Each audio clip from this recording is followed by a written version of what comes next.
Indiana coach Bob Knight died last week at the age of 83, a man who did not suffer fools. He once firmly placed an annoying opposing team fan in a trash can. Yes, he did. He strongly voiced his opinions and unapologetically stood his ground, defying the politically correct. Today, where we value political correctness versus common sense, we need more like Coach Knight.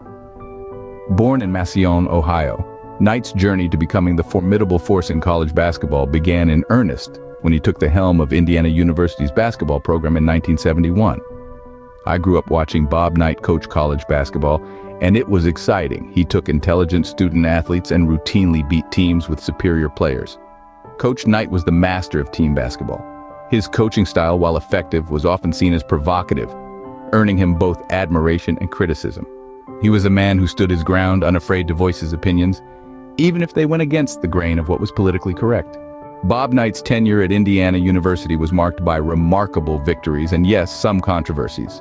During his reign, he led the Hoosiers to 3 NCAA championships, creating a legacy of success that still echoes through the halls of the university. He was a master strategist, a molder of men, a builder of a basketball dynasty.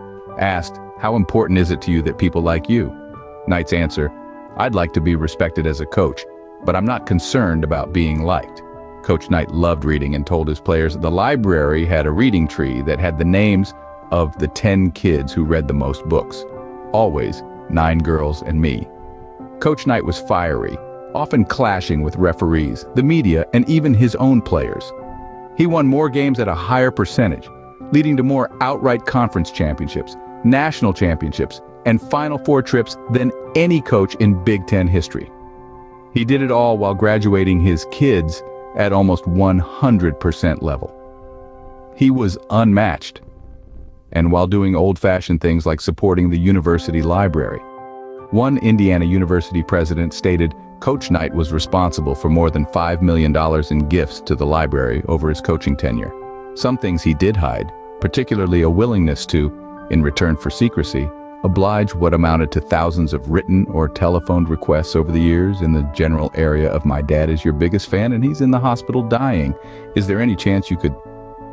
Often late in the evening, Coach Knight granted those requests. Among the people most upset by his abrupt dismissal from IU in September 2000 were the least invisible stature.